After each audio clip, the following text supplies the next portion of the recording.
afternoon, everybody. My name is Ivan Sands. This is my colleague Nate, and we represent Fastly, a content delivery network based in the United States. And we're here today to talk to you about the race to the edge, staying relevant in a changing environment. First off, we just wanted to say thank you to IX.br and to all of you for your time this afternoon. If you don't understand the title of the talk, don't worry. We'll walk you through it all, and hopefully at the end, you'll better understand what we're referring to. So, as you all know, we're here because of IX.br.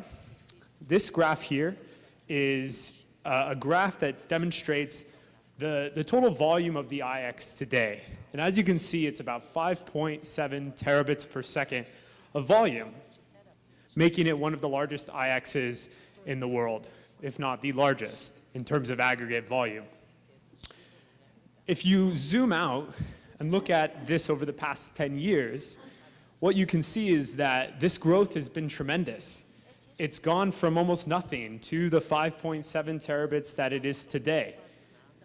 Now, this trend is a global trend. It's something that is happening to all IXs all around the world, not just here in Brazil. So, the question we wanted to ask is this growth going to continue? It's something that I think we all take for granted, that sure, it's just going to continue. There's going to be more traffic. However, what if we suggested that the traffic on IX.br and other exchanges around the world might actually stagnate or flatten out, maybe even go down? This intersection of content, which you see on the left, and the users on the right, with the IX in the middle exchanging and facilitating that data flow, is this going to be what will always be the natural intersection of content and the user? We think it might not be, and we'll tell you why. The purpose of this conversation is to introduce trends and technologies that are happening all around the world that we think may result in a shift of where content and users actually meet. Spoiler alert, we don't know if it's the internet exchanges that we see today. And again, this is not anything specific to IX.br, but rather IXs that exist in mega data centers all around the world. So before you freak out, before you get super nervous, we're not saying this is an absolute end to exchanges. This is not the conversation of the death of the internet exchange. But what we are trying to do is tell you a story of a bunch of different things that can come together, a bunch of different variables that may come together that really push a lot of traffic to the outside of the scope of today's exchanges.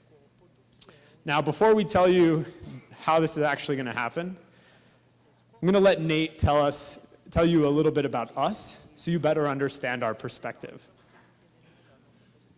You bet. Thank you. So a bit about Ivan and myself. We operate as infrastructure acquisition managers here at Fastly, and we have a scope to source co-location, transit, and transport, as well as facilitate internet and peering exchange access, or internet exchange access. And we operate this edge cloud platform and source this edge cloud platform on a global level. So it's roughly over 50 POPs, and I think we're currently on 64 internet exchanges today.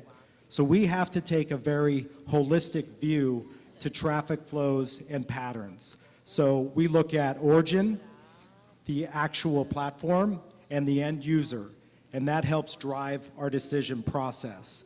And since we're operating an edge cloud platform, or a CDN, we actually have a very edge-oriented perspective in how we approach not just deployment on the existing network today, but expansion into new markets.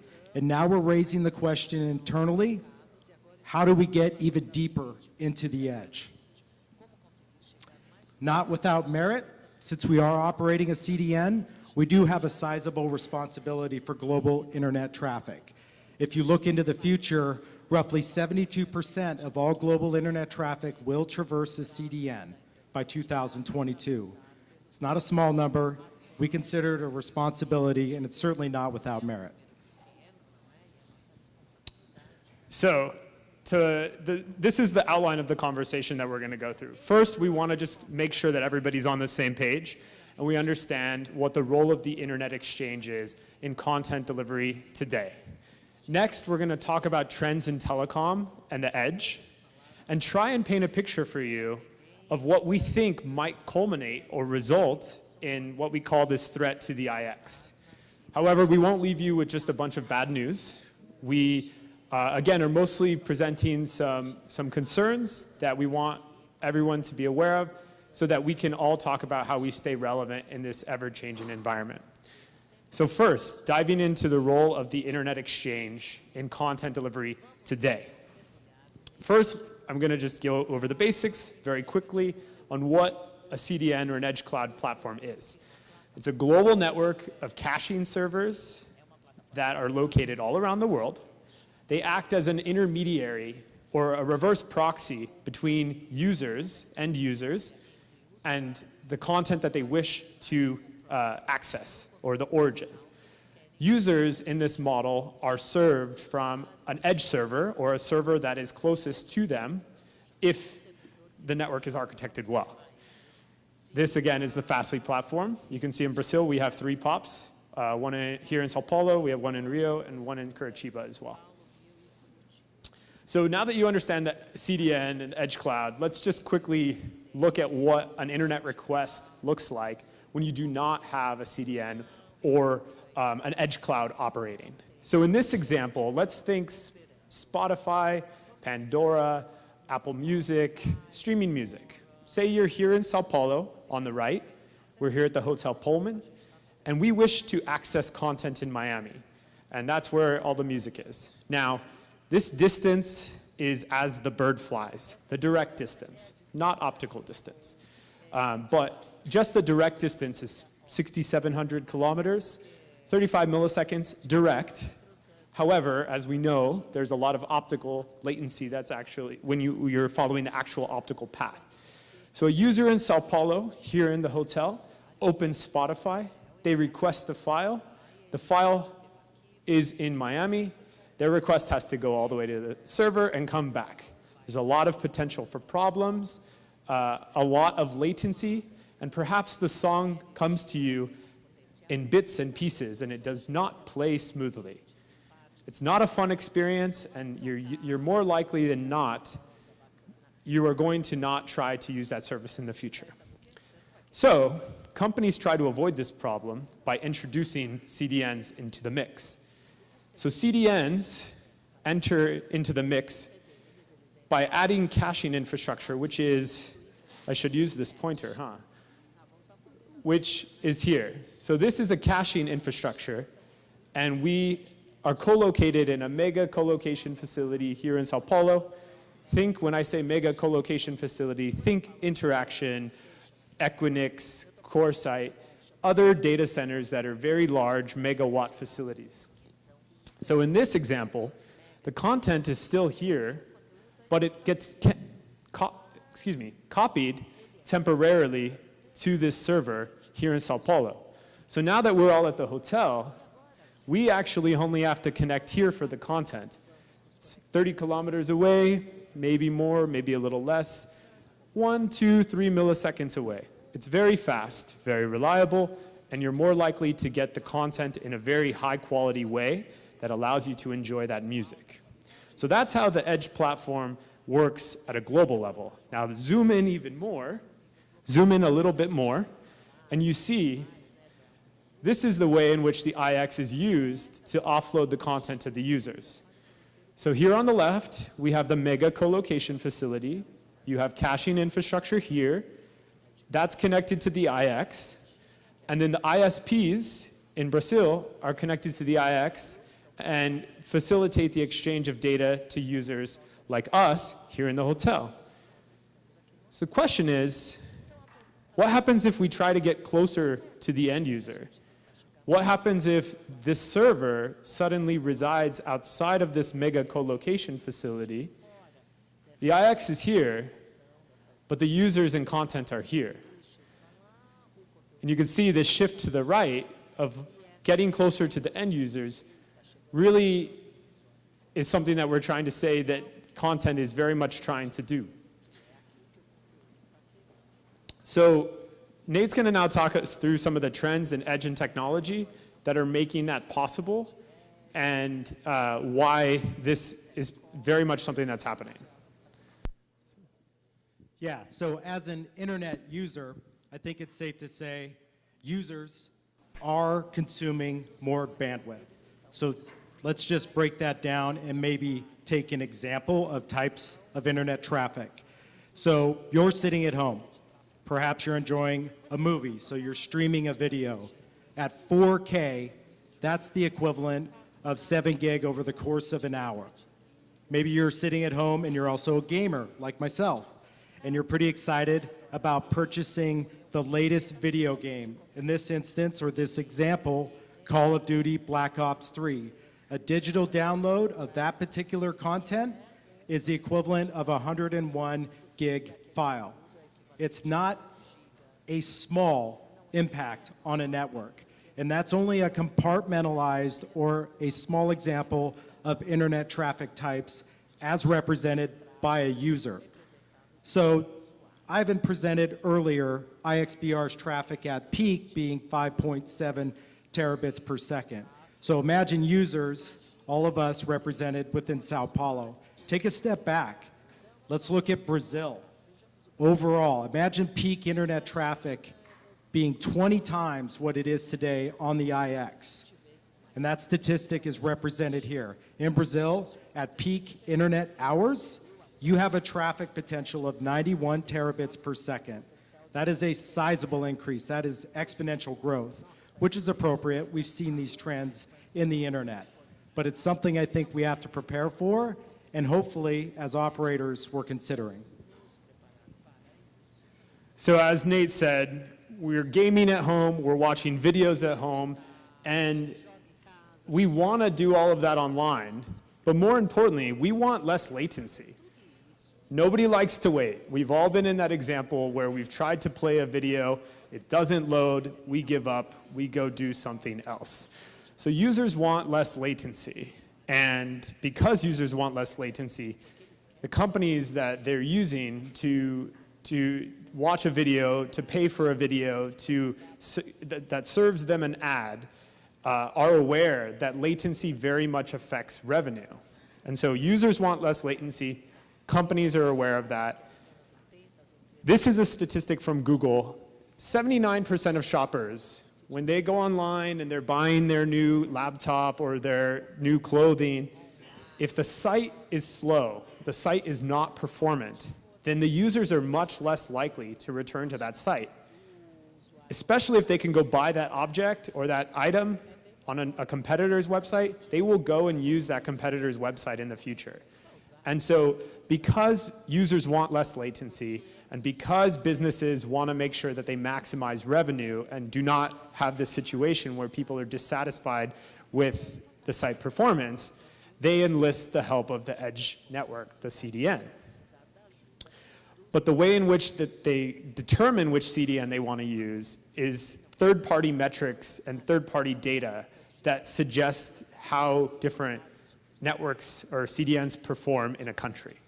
So if you're not familiar with Sodexis is a company in the United States. They do a tremendous number of different things, but one of the things that they also do is they collect real user metric data. So they collect data from actual user devices that, on a periodic basis, test the performance of CDNs, and they report that data out. And so customers use this type of information to determine which CDN they wish to power their site, whether it's us, whether it's one of our competitors, but they're very much using numbers to drive that decision. And so as a CDN, we have to be very cognizant of how we can improve those numbers and how we can get the data that our customers ask us to deliver to their end users there fastest as possible. And that's what's really getting us to look about how we can improve even further. Yeah, so considering that users are consuming more internet bandwidth, we expect performance, we expect less latency. This puts a potential strain on access networks. So they're inherently inviting content deeper into their respective network. That helps cut down cost as well as achieving a better user experience. When you take a look at this statistic, I think it says all of that. Enterprises are using the edge to cut their WAN costs potentially by 50%, and they're increasing resiliency and a better user experience by up to 200%. So the ability to invite content into the edge allows them more flexibility to cut cost and actually provide a better user experience for their respective customers. But ultimately, that again talks about moving, if you remember that graph that I showed just a little bit ago, moving content further to the right, closer to the user, away from the IX. And 5G, I don't know if you were all here for Michael's talk yesterday on the network architecture required for 5G. 5G is just accelerating this demand.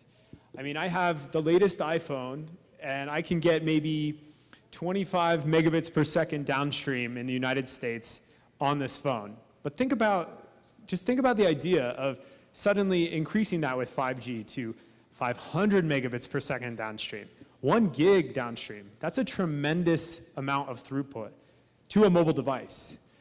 I mean, that means 4K video on your device. Maybe you are using VR, virtual reality, augmented reality, somehow tied to your phone.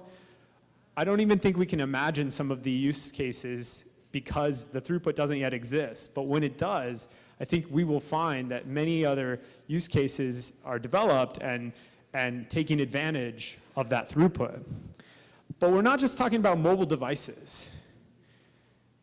Look at this press release. So I don't know if you know who Verizon is. Verizon is a large ISP in the United States. It's one of the largest. They're actually starting to compete with fixed broadband. So this device right here is basically a mobile hotspot. It is a device that you plug into the power outlet.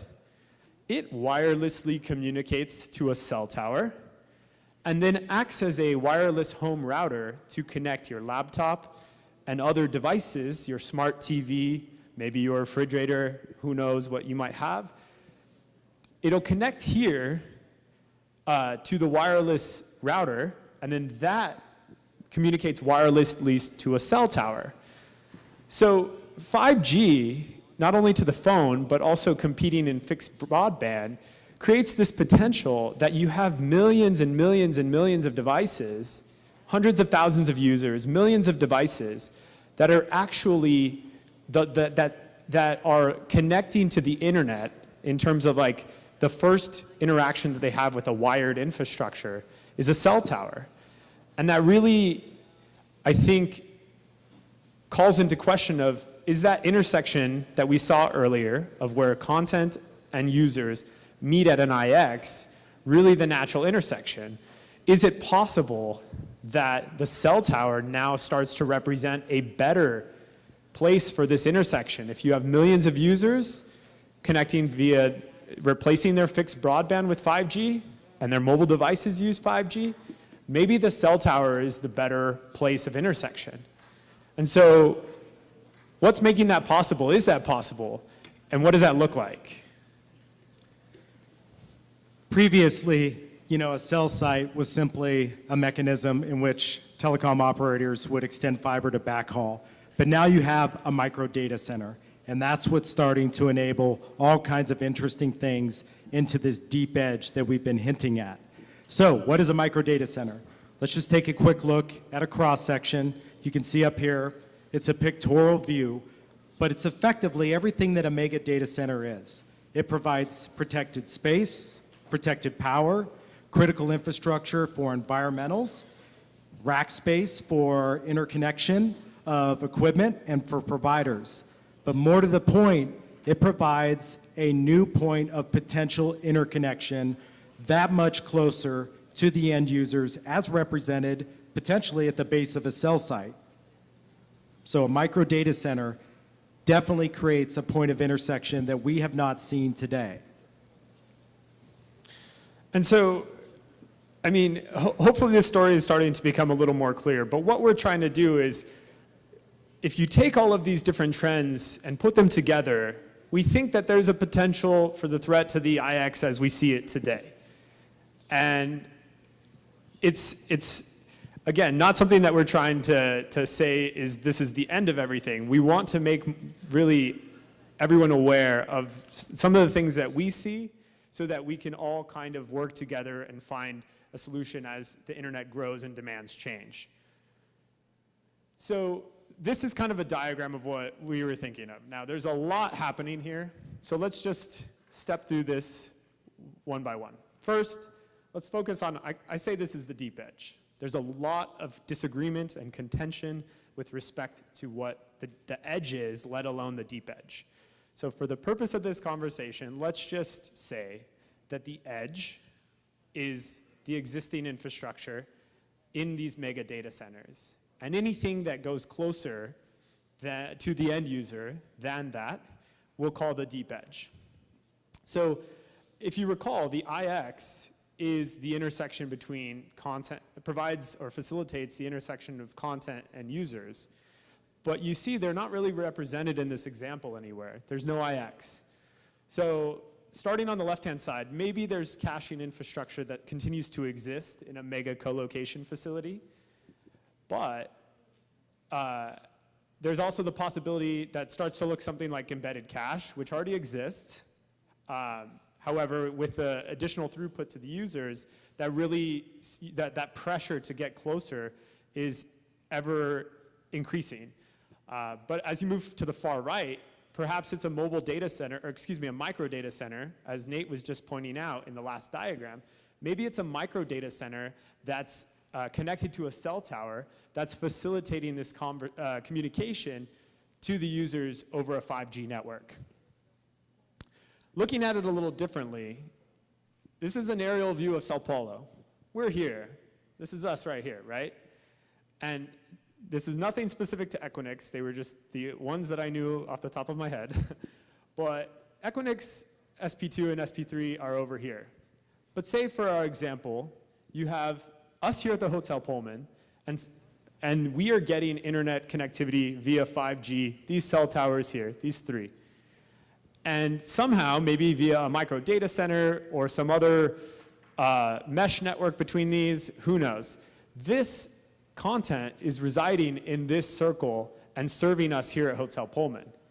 But at no point in time does this content necessarily traverse any of the IX infrastructure that exists here or in any other metro region. And so what we're trying to do is just say, you know, this is where content's trying to go. Content is trying to get closer to end users. And this is becoming more and more likely a need because of 5G and a possibility because of these micro data centers. And so the question again is like, how do we evolve together? Yeah, so a quick recap, right? We discussed users requiring more bandwidth. We also require less latency. So there's a lot of pressure for CDNs or networks in general to be very performant. Micro data centers and this convergence of 5G technology, which is disruptive, make this traffic exchange at the edge potentially very possible, if not needed. And this is all happening, to Ivan's point, potentially outside the IX sphere of influence today. But that's not to say there's not opportunity and potentially a means in which like an edge traffic exchange could occur on behalf of an IX. So this is all leading up to like, okay, cool. You've basically told us that the IX is maybe not so important anymore. How do we all stay relevant? The real question we're asking is, how do you enable interconnection that goes beyond just the mega data center? If there's a huge demand for content closer to the end user, how do we all be part of this picture?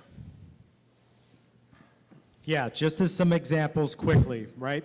We talk about staying relevant.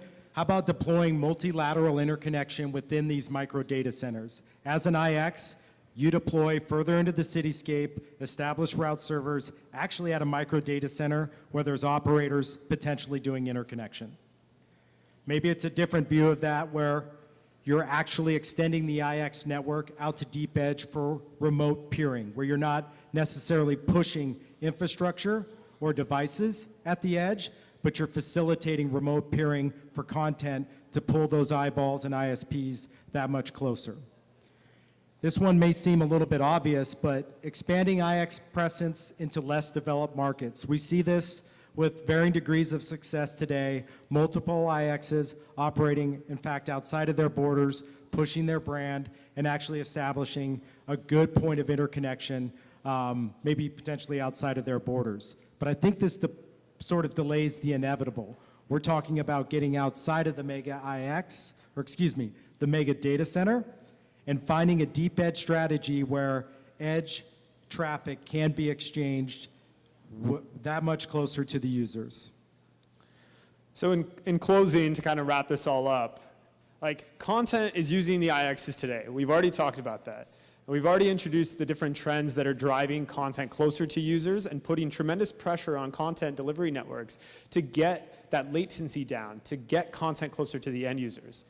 5G is making it more necessary and accelerating the need for that, and micro data centers are a possibility that really enable that to happen. And so what we're suggesting is, this is a rapidly changing environment. We don't necessarily have the answers, but what we want to kind of recommend, and we're in this with you, is that we keep an eye on trends and be ready to act. Because if you're not at the table and having this conversation and understanding how you can be part of this solution, a solution could very well be formed without your participation. And when that happens, it's very hard to come back from that. And so we want you to be prepared. Thank you. Obrigado. Obrigado.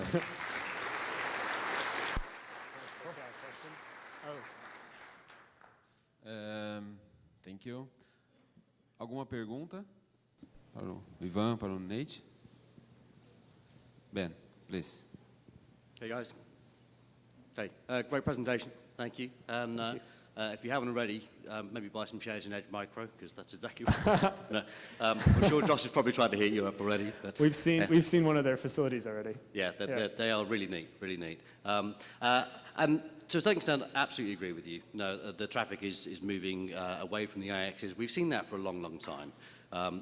Even the big OTTs already that have got their own cache solutions that are going either in-net or trying to get closer to the edge. But we don't really see that impacting the IXs too much. To take a couple of examples, if we take the existing broadband networks, say in the US, you've got the four big networks. They don't peer. Well, they don't do bilateral public peering on public lanes. Firstly, the traffic flows are too big. And secondly, they want to have commercial arrangements with you. If you then say, okay, I get by the argument to get close to the edge, you go to the cell towers. With the Sprint and T-Mobile acquisition, between those two, AT&T and Verizon, 95% of the US cell market is through those three. And so your peering relationships are likely to be very different with those anyway. So, and we don't see that sort of traffic through the IXs. So completely agree, that traffic's going to move that way. We'll see the internet traffic grow much, much faster outside of the IX world than inside the IX world. But I don't think it's going to impact the IX world quite so badly, because we have a role to play, and our role has always been that long tail. Those small wisps who actually you would get at the cell towers, but normally their traffic flows are so low that peering's too expensive. So they use transit to reach you guys anyway at the moment. So it's those middle tier, say a business ISP, who've maybe got a couple of business parks and they're not necessarily going to do the deployment to get into a cell tower. They don't have that sort of network there. So they will still need to be able to pick up there. So I think most of your predictions are absolutely spot on, apart from I don't think it's too much of doom and gloom for the IXP world. Thank you. And just to kind of present a comment, like, again, we don't want to necessarily say this is an absolute end, but, we know Fastly is a participant at PTT here in Sao Paulo, in Rio, and also in Curitiba. And we know how much traffic we represent on the IX. It's certainly not, more than a terabit, but it's a substantial portion. And so if we and maybe our competitors are thinking about trying to get closer and enabling that, maybe our traffic might disappear. Sure, there are other needs for it, and that may continue to grow. So we don't necessarily want to say it's an absolute that it'll decrease, but at least we're on that trend, others may be on that trend, and it's good to at least have that conversation. But thank you for that. Absolutely. Yeah, thank you. It's going to depend who your peers are, who the access networks are on the other side. Yeah. If they're not in those edge data center sites, then you'll still need to pick them up there. Right. And I imagine you're doing just under a terabit in Sao Paulo on IXs. Yeah. You're presumably doing multiple times that outside of the IXs, private interconnect Sure. anyway. Sure. Right. Thank you. Thank you. I have another question with John, please. Good afternoon. Good afternoon. I think a quasi-question and more of a comment or observation. I think we need to look at, as part of the relevancy for IXs, is we're talking about different types of traffic mixes. To me, a content provider is trying to get traffic, whether you're a Netflix or Akamai or Fastly or whatever. You're trying to get content to the eyeballs as quickly as possible, whether it's a mobile device or a desktop device, what have. But there's a lot of other things that we're doing in the cloud on a commercial side, from commercial operators, businesses, law firms. They're doing virtual desktops, they're doing desktop in the cloud, they're doing all these various types of applications that are running in the cloud where you need that more interactive capability and you need a larger scale for storage and compute capability. I'm not sure that that traffic is going to necessarily go to a micro data center. At least that's my thought. I'm curious as to what your thought would be from that, from a commercial traffic perspective. Yeah, I think you're spot on. That traffic likely wouldn't be exchanged or have an intersection at a micro data center. That's going to sort of belong in these major co-location facilities where there's a lot of gravity, there's lots of interconnection happening already. Fastly builds a very performant CDN and edge cloud platform, so we actually don't do embedded cache. We don't extend these assets that are subtended into ISPs networks or these micro data centers. It's more of an idea and a concept that we're trying to figure out.